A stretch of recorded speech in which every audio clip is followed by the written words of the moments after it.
Car office ಕಡೆ ಹೋಗದೆ ಬೇರೆ ದಾರಿಯಲ್ಲಿ ಹೋಗ್ತಿದೆ. ಅಂಕಲ್ ಇದು ಆಫೀಸ್ ದಾರಿಯಲ್ವಲ್ಲ ಅಂದು ಸುತ್ತಲೂ ನೋಡ್ತಾ. ಆಫೀಸ್ಗೆಲ್ಲಮ್ಮ ಸರ್ ಮನೆಗೆ ಹೋಗ್ತಿದ್ದೀವಿ ಅಂತಂದ ಅವನು. ಹೌದಾ, ಚಿಕ್ಕ ಯಜಮಾನರು ಮನೆ ಕರ್ಕೊಂಡು ಬರೋದಕ್ಕೆ ಹೇಳಿದ್ದಾರೆ ಅಂತ ಹೇಳ್ತಾ ಶ್ರೀಮಂತ ಪ್ರದೇಶದಲ್ಲಿರೋ ದುಬಾರಿ ಡೂಪ್ಲೆಕ್ಸ್ ಬಂಗ್ಲೆ ಮುಖಮಂಟಪದಲ್ಲಿ ಕಾರ್ ನಿಲ್ಲಿಸ್ತಾ ಡ್ರೈವರ್. ಆಮನಿ ನೋಡಿದ್ಲೆ ಹುಡುಗಿ ಕಣ್ಣು ಒಂದು ಕ್ಷಣ ತಿರುಗದಂತಾಯಿತು. ಅಬ್ಬಾ, ಇದು ಮನೇನಾ ಅಥವಾ ಇಂದ್ರಭವನನಾ ಅಂದ ಬಾಯಿ ತೆರೆದು ನೋಡಿದ್ಲು.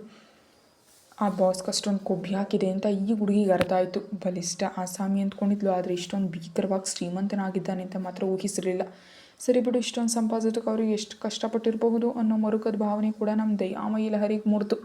ಗೇಟ್ ಬಳಿ ಸೆಕ್ಯೂರಿಟಿ ಇದ್ದರು. ತಪಾಸಣೆ ನಡೆಸಿ ವಿವರಣ ಬೇಡಿ ಒಳ ಕಳಿಸಿದ್ರು. ಅಬ್ಬಬ್ಬಾ ಅಂತ ಅಂದ್ಕೊಂಡ್ಲು.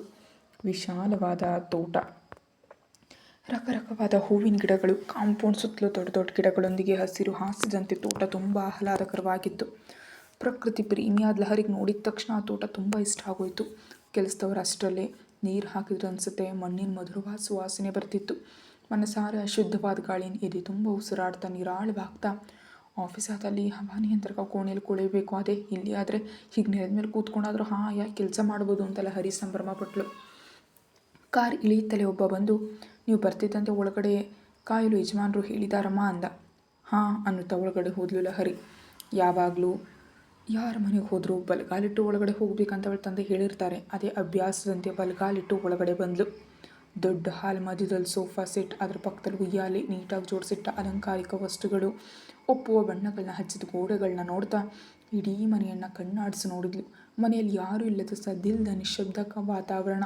ನಿಜಕ್ಕೂ ಮನೆಗೆ ಬರೋದಕ್ಕೆ ಯಾಕೆ ಹೇಳಿದಾನೆ ಈ ರಾವಣ ಮಹಾರಾಜ ಅಂತ ಆಲೋಚಿಸ್ತಿದ್ದ ಅವಳ ಆಲೋಚನೆಗೆ ರೂಪವಾಗಿ 6 ಅಡಿ ಎತ್ತರದ ರೂಪ ಪ್ರತ್ಯಕ್ಷ ಆಯಿತು. ಜಾಗಿಂಗ್ ಮುಗಿಸಿ ಬರ್ತಿದ್ದಾನೆ ಅಂತ ಅವನು ಉಡುಪು ಮೈಗೆ ಹತ್ತಿದ ಬೆವರು ಹೇಳ್ತಿದ್ರೆ, ಯಾವಾಗಲೂ ಸೂಟ್ನಲ್ಲಿ ನೋಡ್ತಿದ್ದ ಆ ಗಂಭೀರ ಮುಖತ್ತನ ಬಾಸ್ ತಾರಕ್ ವರ್ಮಾನೇನ ಹೀಗೆ ಕಪ್ಪು ಬಟ್ಟೆಯಲ್ಲಿ ಧೂಳೆಬ್ಬಿಸುವಂತಿದ್ದಾನೆ ಅಂತ ಗೊಂದಲದಿಂದ ನೋಡಿದ್ಲು. ಒಳಗಡೆ ಬರ್ತಾ ಶೂಗಳನ್ನ ಕಳಿಸ್ದ. ಕೆಲಸದವನು ಅವುಗಳನ್ನ ತೆಗೆದುಕೊಂಡು ಹೋದ.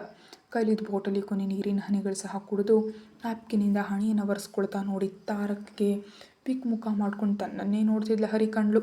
ಕೈಯಲ್ಲಿ ಬ್ಯಾಗ್ ಹಿಡಿದು ಬ್ಲೂ ಚೂಡಿದಾರ್ನಲ್ಲಿದ್ದ ಅವಳನ್ನ ನೋಡ್ತಾ ಗುಡ್ ಮಾರ್ನಿಂಗ್ ಅಂದ. ಏನೂ ಅವಳ ಆಘಾತದಿಂದ. ಕಿವಿ ಕೇಳಿಸ್ತಿಲ್ವಾ ಚೇಚೆ ಅಂತ ಬೆನ್ನನ್ನು ಚಚ್ಕೊಳ್ತಿದ್ಲ ಹರಿ. ಅಷ್ಟರಲ್ಲಿ ನಾನು ಫ್ರೆಶ್ ಆಗಿ ಬರೋ ಅಷ್ಟರಲ್ಲಿ ತಿಂಡಿ ಸಿದ್ಧ ಮಾಡು ಅಂದ. ನಿಜಕ್ಕೂ ಈ ಆಘಾತದಿಂದಲೇ ಇದ್ದ ಲಹರಿಗೆ ಅವನ ಆಗ್ನಿ ಕಿವಿಗೆ ಬೀಳಲೇ ಇಲ್ಲ. ಕದಲದೆ ಬೊಬ್ಬೆಂತೆ ನೋಡ್ತಿದ್ಲ ಹರಿಯನ್ನು ಸಿಟ್ಟಿನಿಂದ ನೋಡ್ತಾ, ನಿನಗೆ ಬಾಯಿ ಬರಲ್ವಾ ಅಂತ ಕಿರಿಸ್ತ. ಇದಲ್ವೇ ನಮ್ಮ ಬಾಸ್ ಅವರ ಅಸಲಿ ಗುಣ, ಸಿಹಿಯಾಗಿ ಗುಡ್ ಮಾರ್ನಿಂಗ್ ಹೇಳಿದ ಶಾಕ್ ಆದೆ. ಈಗ ಖಾತ್ರಿ ಆಯಿತು, ನನ್ನ ಹಿಂಸಕ ರಾವಣ ಮಹಾರಾಜ ಇವನೇ ಅಂತ ನಗ್ತಿದ್ರೆ. ಹುಚ್ಚು ಹಿಡ್ದಿದ್ಯಾ ಅಂತ ಕಣ್ಣುಗಳನ್ನ ಉರುಳಿಸ್ತಾ ಮುಂದಕ್ಕೆ ಬಂದ ತಾರಕ್. ಇಲ್ಲ ಸರ್, ನಿಮ್ಮನ್ನು ನೋಡಿ ಯಾರೋ ಅಂದ್ಕೊಂಡೆ, ಅಂದರೆ ದಿನ ಸೂಟ್ನಲ್ಲಿ ನೋಡೋ ಅಭ್ಯಾಸ ಹೀಗೆ ಅನ್ನುತ್ತಾ. ಗುಡ್ ಮಾರ್ನಿಂಗ್ ಸರ್, ಹೋಗಿ ಬರ್ತೀನಿ ಸರ್ ಅಂತ ಹೊರಡ್ತಿದ್ಲ ಹರಿ. ಮುಂಗಾಯಿನ ಹಿಡಿದು ಸೋಫಾಗೆ ತಳ್ಳಿ ಪಕ್ಕದಲ್ಲಿದ್ದ ಹಣ್ಣು ಕತ್ತರಿಸೋ ಚಾಕುವನ್ನು ಗಂಟ್ಲ ಹತ್ರ ಇಟ್ಟ. ಹೂಗಳು ನುಂಗದೆ ಕಣ್ಣುಗಳನ್ನ ಅಗಲಿಸಿ ನೋಡ್ತಿದ್ದಲ್ಲ ಹರಿ. ಬೆಳಗ್ಗೆ ಫುಲ್ ಕುಡಿದು ಬಂದಿದ್ಯಾ, ಹುಚ್ಚುಚ್ಚಾಗಿ ಒದರ್ತಿದ್ಯಾ ಅಂತಂದ ಕಿರಿಕಿರಿಯಿಂದ. ಇಲ್ಲ ಸರ್, ಮೊದಲು ಆ ಕತ್ತಿಯನ್ನು ತೆಗೀರಿ ಅಂದ್ಲು. ಇದು ಕತ್ತಿಯೆಲ್ಲ ಚಾಕು ಅಂದ. ಏನೋ ಒಂದು, ಯಾವ ಕಲ್ಲಾದ್ರೇನು ಹಲ್ಲುದ್ರಲು, ಹಾಗೆ ಯಾವ ಕತ್ತಿಯೋ ಚಾಕು ಏನಾದ್ರೇನು ಗಂಟ್ಲಿಗಿಳಿಯಲು ಅಂತ ಕಂಗಾಲಾಗಿ ಹೇಳ್ತಿದ್ದೆ. ಚಾಕುವನ್ನು ತೆಗೆದು ದೂರ ಸರ್ದ. ಅಮ್ಮಯ್ಯ ಅಂತ ಉಸಿರು ಬಿಟ್ಟು, ಅಂದರೆ ನೀವು ಮೃದುವಾದ ಧ್ವನಿಯಲ್ಲಿ ಗುಡ್ ಮಾರ್ನಿಂಗ್ ಹೇಳಿದ್ರೆ ಯಾರು ಅಂದ್ಕೊಂಡೆ ಸರ್, ಅದಕ್ಕೆ ಶಾಕ್ ಆದೆ. ನಿಮ್ಮಲ್ಲಿ ಈ ಮೃದುತ್ವವನ್ನು ನಾನು ಅಥವಾ ಓದುಗರು ಯಾರೂ ಊಹಿಸೋದಕ್ಕೂ ಸಾಧ್ಯ ಇಲ್ಲ ಅಲ್ವಾ, ಅದಕ್ಕೆ ಅಂತ ನಗ್ತಿದ್ರೆ. ಲಹರಿ, ಸರಿ ಸರ್, ಬೆಳಿಗ್ಗೆ ನೀನು ಕಸದ ಥರ ಹಠೆಯಿಂದ ನನಗೆ ಕಿರಿಕಿರಿ ಉಂಟು ಮಾಡಿದ್ರೆ ಸತ್ತು ಹೋಗ್ತೀಯಾ, ಹೋಗಿ ತಿಂಡಿ ಸಿದ್ಧ ಮಾಡು ಅಂತ ಗ್ಲಾಸ್ನಲ್ಲಿ ಬಿಸಿ ನೀರು ಹಾಕಿ ಗ್ರೀನ್ ಟೀ ಬ್ಯಾಗ್ ಅದು ತಾಗ್ನೆ ಮಾಡ್ದ. ನನ್ನ ಇಲ್ಲಿ ಕರೆಸಿದ್ದು ಆಫೀಸ್ ಕೆಲಸಕ್ಕೋ ಅಥವಾ ಅಡುಗೆ ಮಾಡೋದಕ್ಕೋ? ಯಾಕೆ ಕರೆಸ್ತೆ ಅಂತ ಸಂಜೆಗೆ ತಿಳಿಯುತ್ತೆ, ಆದರೆ ಅರ್ಧ ಗಂಟೆಯಲ್ಲಿ ತರಕಾರಿ ಸಲಾಡ್, ಕಡಿಮೆ ಎಣ್ಣೆ ಪಲ್ಯದೊಂದಿಗೆ ರೊಟ್ಟಿ, 2 ಥರ ಕತ್ತರಿಸಿದ ಹಣ್ಣುಗಳು ಮತ್ತು ಎನರ್ಜಿ ಡ್ರಿಂಕ್ನೊಂದಿಗೆ ನೀನು ನನ್ನ ಮುಂದೆ ಇರಬೇಕು. ಮತ್ತು ಅದೇ ಅಡುಗೆ ಮನೆ, ಏನು ಬೇಕೋ ಎಲ್ಲವೂ ಇವೆ, ಈಗ ನೀನು ಹೋಗಬಹುದಂದ. ಯಪ್ಪ ಬದುಕಿಸ್ತೆ ದೇವ್ರೆ ಅಂತ ಅಡುಗೆ ಮನೆಗೆ ಓಡಿದ್ಲು ಹರಿ. ಕಿರುನಗೆಯೊಂದಿಗೆ ಟೀ ಸಿಪ್ ಮಾಡ್ತಾ ಫ್ರೆಶ್ ಆಗೋದಕ್ಕೆ ಹೋದ ತಾರಕ್. ನನ್ನ ಬದುಕು ಆಫೀಸ್ ಕೆಲಸ ಅಂತ ಹೇಳಿ ಅಡುಗೆಯವಳಂತೆ ಈ ಕೆಲಸಗಳನ್ನ ಮಾಡ್ತಿದ್ದೀನಿ. ನಮ್ಮಮ್ಮ ಈಗೇನಾದರೂ ನೋಡಿದ್ರೆ ಕಸದ ಪೊರ್ಕೆ ಹಿಡಿದು ಬೀದಿಯಲ್ಲೆಲ್ಲ ಅಟ್ಟಾಡಿಸಿ ಮಲಗಿಸಿ ಹೊಡಿತಾಳೆ. ತಲೆನೋವಾಗಿದೆ, ಟೀ ಮಾಡಿಕೊಡಮ್ಮ ಅಂದರೂ ಮಾಡೋದಕ್ಕೆ ನನಗೆ ಸೋಮಾರಿತನ. ಅಂಥದ್ರಲ್ಲಿ ಇವನಿಲ್ಲಿ ಚಾ ಪೇಸ್ಟ್ ಉದ್ದದ ಪಟ್ಟಿ ಹೇಳಿ ಹೋಗಿದ್ದಾನೆ, ಅವುಗಳನ್ನ ಹೇಗೆ ಮಾಡಬೇಕು ಅಂತ ಸಹ ನನಗೆ ಗೊತ್ತಿಲ್ಲ ಅಂತ ಬೈದ್ಕೊಳ್ತಾ ಮೊದಲು ಹಣ್ಣುಗಳನ್ನ ಕತ್ತರಿಸೋಣ ಅಂತ ಫ್ರಿಡ್ಜ್ ತೆಗೆದ್ಲು. ಕಿವಿ, ಸ್ಟ್ರಾಬೆರಿ, ಆಪಲ್ಸ್ ಇರೋದ್ರಿಂದ ಅವುಗಳನ್ನ ತೊಳೆದು ಕತ್ತರಿಸಿದ್ಲು. ಆಮೇಲೆ ಏನು ಮಾಡಬೇಕು ಅಂತ ಯೋಚಿಸಿದಾಗ ರೊಟ್ಟಿ ಹೇಳಿದ್ರಿಂದ ಹಿಟ್ಟಿಗಾಗಿ ಹುಡುಕ್ದಾಗ ಬಿಳಿ ಡಬ್ಬಿ ಮೇಲೆ ಗೋಧಿ ಹಿಟ್ಟು ಅಂತ ಬರೆದಿದ್ದ ಲೇಬಲ್ ನೋಡಿ ಯಪ್ಪ ಥ್ಯಾಂಕ್ಸ್ ದೇವ್ರೆ ಅಂತ ಅಂದ್ಕೊಂಡು 3 ಕಪ್ ಹಾಕ್ಕೊಂಡು ನೀರು ಸೇರಿಸಿ ಕಲಿಸ್ತಾ. ಆದರೂ ಬೆಳಿಗ್ಗೆ ಈ ರೊಟ್ಟಿಗಳನ್ನ ತಿಂದರೆ ದಾಹ ಆಗೋದಿಲ್ವೇ? ಏನೋ ಇವರ ಅಭ್ಯಾಸ. ಒಟ್ಟಾರೆ ನಮ್ಮ ದೇಶದ ಅಡುಗೆಗಳನ್ನ ಮರೆತು ಇಂಗ್ಲೀಷ್ ತಿಂಡಿ ತಿಂತ ಅದೇ ಸ್ಟೈಲ್ ಮಾಡರ್ನ್ ಶ್ರೀಮಂತಿಕೆ ಅಂತ ಕೊಂಡಾಡ್ತಿದ್ದಾರೆ. ಈ ಮೈದಾಗಳು, ಅಪಾಯಕಾರಿ ಬಣ್ಣಗಳು, ಬೆಂದು ಬೇಗದ ಎಲೆಗಳು, ರುಚಿಗಾಗಿ ಬಳಸೋ ಸಾಸ್ಗಳು, ಅವು ಕೆಡದಂತೆ ಬಳಸೋ ರಾಸಾಯನಿಕಗಳು, ಇವೆಲ್ಲವನ್ನು ತಿಂದರೆ ಎಷ್ಟು ಅಪಾಯ. ಇವುಗಳಿಂದ ಮುಂದಿನ ದಿನಗಳಲ್ಲಿ ಬರೋ ಕಾಯಿಲೆಗೆ ಈಗ ಸಂಪಾದಿಸಿದ್ನೆಲ್ಲ ಲಕ್ಷಗಟ್ಟಲೆ ಆಸ್ಪತ್ರೆಗೆ ಸುರಿದ್ರೆ ತಿಳಿಯುತ್ತೆ. ಸುಲಭವಾಗಿ ಕೆಲಸ ಮುಗಿಸೋದಕ್ಕೆ ತಿಂದುಬಿಡ್ತಾರೆ. ಅರೆ ಆರೋಗ್ಯ ತಾನೇ ಮುಖ್ಯ, ಆ ಮಾತ್ರ ತಿಳಿಯೋದಿಲ್ವ ಜನರಿಗೆ? ತಿಳಿದ್ರೂ ಮಾಡೋದೇನಿದೆ? ಎಲ್ಲವೂ ಮುಗಿದ ಮೇಲೆ ಟಿವಿಯಲ್ಲಿ ಬರೋ ಜಾಹೀರಾತಿನಂತೆ ನಮ್ಮ ಅಮ್ಮನ ಕೈಯಲ್ಲಿ 2 ಬಳೆಗಳನ್ನ ಮಾರಿ ಚಿಕಿತ್ಸೆ ಮಾಡಿಸ್ದೆ ಅಂತ ಅದ್ರ ಪ್ರಯೋಜನ ಇಲ್ಲ ಪಾಪ ಅಂತ ಹಿಟ್ಟು ಕಲಸಿ ಎಣ್ಣೆ ಇರಿದು ರೊಟ್ಟಿಗಳನ್ನ ಸುಟ್ಟು ಹಾಟ್ ಬ್ಯಾಗ್ನ ಇಟ್ಟು ಪಲ್ಯಕ್ಕೆ ಇಡಿದ್ನಲ್ಲ ಅಂತ ಹೊರಗಿದ್ದ 2 ಆಲೂಗೆಡ್ಡೆಗಳನ್ನ ತೊಳೆದು ಬೇಯಿಸಿ ಕ್ಯಾರೆಟ್ ಸಹ ಹಾಕಿ ಕುರ್ಮಾ ಮಾಡಿ ಸೌತೆಕಾಯಿಯೊಂದಿಗೆ ಅಲಂಕರಿಸಿದ್ಲು. ಇನ್ನು ಕೊನೆಯದಾಗಿ ಜ್ಯೂಸನ್ನು ಗ್ಲಾಸಿಗೆ ಸುರಿದು ಟ್ರೇ ಸಿದ್ಧಪಡಿಸಿದ್ಲು. ಇವುಗಳನ್ನ ನೋಡಿದ್ರೆ ಇರೋ ಹಸಿವು ಕೂಡ ಸತ್ತು ಹೋಗುತ್ತೆ.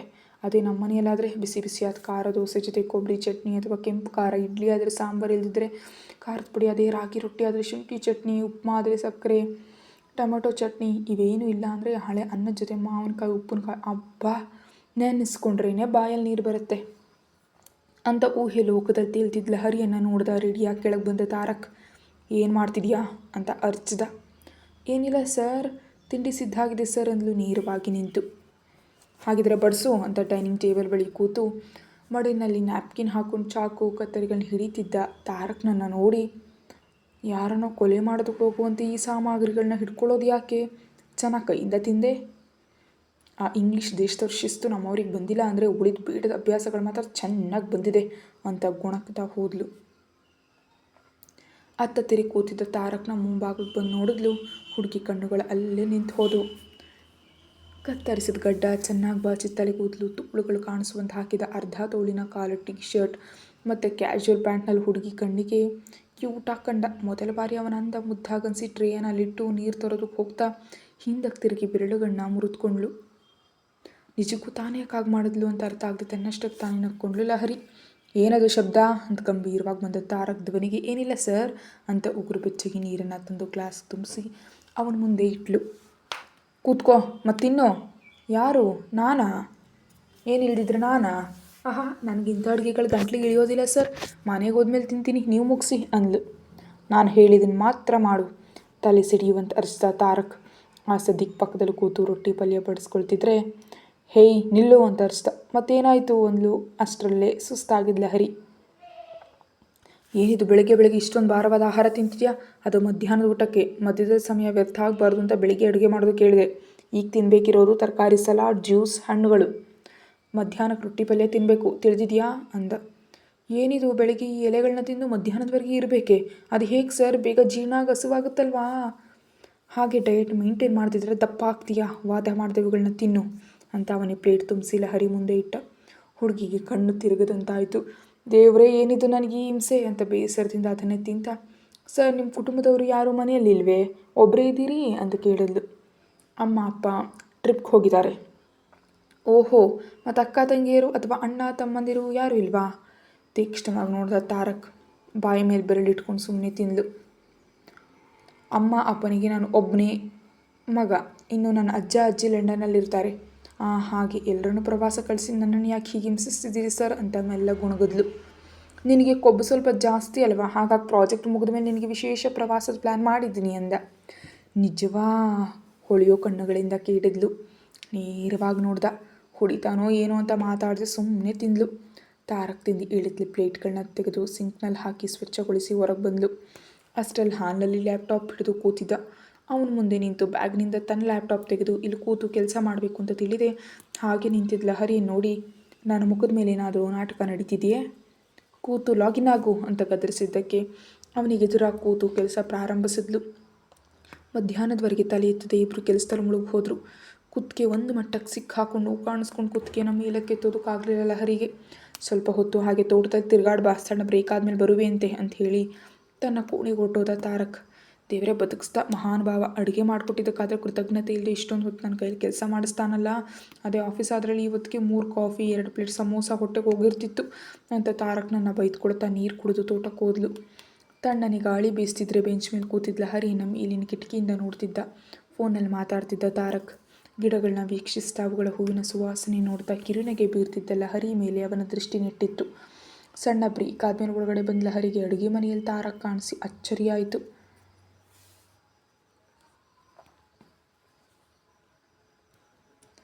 ಅಯ್ಯೋ ಸರ್, ನೀವು ಅಡುಗೆ ಮನೆಯಲ್ಲಿ ಏನು ಮಾಡ್ತಿದ್ದೀರಿ ಅಂತ ತುಂಬ ಆಶ್ಚರ್ಯಪಟ್ಲು. ಅವಳು ಸುಸ್ತಾಗಿದ್ದಾಳೆ ಅಂತ ಅನ್ನ ತಿನ್ನೋ ಅಭ್ಯಾಸ ಇರುತ್ತೋ ಏನೋ, ಒಂದು ಹುಡುಗಿಗಾಗಿ ಚಿತ್ರಾನ್ನ ಮಾಡ್ತಿದ್ದಾನೆ ಅಂತ ಬಾಸ್ ಹೇಳೋದಕ್ಕೆ ಸಾಧ್ಯ ಇಲ್ಲ. ಹಾಗಾಗಿ ಅನ್ನ ತಿನ್ಬೇಕನ್ನಿಸ್ತಿದೆ, ಅದಕ್ಕೆ ಮೊಟ್ಟೆ ಚಿತ್ರಾನ್ನ ಮಾಡ್ತಿದ್ದೀನಿ ಅಂದ. ಹೌದು, ಇಷ್ಟೊಂದು ದೊಡ್ಡ ಬಂಗ್ಲೆ, ನೀವು ಬಿಸ್ನೆಸ್ ಮ್ಯಾನ್ ಅಂತ ನಿಮ್ಮ ಮನೇಲಿ ಅಡುಗೆಯವರು ಇಲ್ವೇ ಅಂತ ಕೇಳಿದ್ಲು ಅವನ ಕೈಯಿಂದ ಸೌಟ್ ಕಿತ್ಕೊಂಡು. ನಾನು ಅಡುಗೆ ಮಾಡ್ತೀನಿ, ನೀವು ಜರುಗಿ ಅಂತ. ನಮ್ಮ ಅಡುಗೆಯವನ ನಾಯಿ ಮರಿ ಹುಷಾರಿಲ್ಲ. ಏನೂ ವಿಚಿತ್ರವಾದ ಮುಖಭಾವ ಹೊತ್ತಲ ಹರಿಯನ್ನು ನೋಡಿ, ಹೌದು, ನಾಯಿ ಮರಿಗೆ ಹುಷಾರಿಲ್ಲ, ಆದ್ದರಿಂದ ಅಡುಗೆಯವನಿಗೆ ಅವನ ಸಹಾಯಕರಿಗೆ ಮತ್ತು ಈ ವಾರ ನನ್ನೊಂದಿಗೆ ಪ್ರವಾಸ ಬಂದಿದ್ದು ಉಳಿದ ಸಿಬ್ಬಂದಿಗೆ ರಜೆ ನೀಡಿ ಆರೋಗ್ಯ ತಪಾಸಣೆ ಮಾಡಿಸ್ಕೊಂಡು ವರದಿಗಳೊಂದಿಗೆ ಬರೋದು ಕೇಳಿದ್ದೀನಿ. ತಾರಕ್ ಕೇಳ್ತಿದ್ದು ಒಂದೊಂದು ಮಾತಿಗೆ ತಡೆಯಲಾರ್ದಷ್ಟು ನಗು ಬಂದಿದ್ದರಿಂದ ತಡೆಯಲಾಗದೆ ಗಟ್ಟಿಯಾಗಿ ಹೊಟ್ಟೆ ಇಟ್ಕೊಂಡು ನಕ್ಬಿಟ್ಲು. ಏನಾಯಿತು ವಿಚಿತ್ರವಾಗಿ ನೋಡ್ದ. ಏನಿಲ್ಲ ಸರ್ ಅಂತಿದ್ರು ನಿಲ್ಲದ ನಗುವಿನೊಂದಿಗೆ. ದೇವರು, ನನ್ನ ಕೈಯಲ್ಲಿ ಆಗ್ತಿಲ್ಲ, ಹೊಟ್ಟೆ ನೋವು ಬರ್ತಿದೆ. ಲಹರಿ ಆ ಮುಗ್ಧವಾದ ನಗುವನ್ನು ನೋಡ್ತಾ, ಇಷ್ಟೊಂದು ಜೋಕ್ ಏನಿದೆ ಅಂತ ಹೀಗೆ ಓವರ್ ಮಾಡ್ತಿದ್ಯಾ ಅಂತ ಗಂಭೀರವಾಗಿ ಕೇಳ್ದ.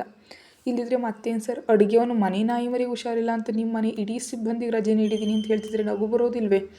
ಇಷ್ಟೊಂದು ಅತಿಯಾದ ಶುಚಿತ್ವದ ಹುಚ್ಚು ಇದೆಯೇ ನಿಮಗೆ ಅಂತಿದ್ದ ಲಹರಿಯನ್ನು ನುಂಗು ಬಿಡುವಂತ ನೋಡಿ, ಏನು ಹೇಳಿದೆ ಅಂತ ಹತ್ರ ಬಂದ.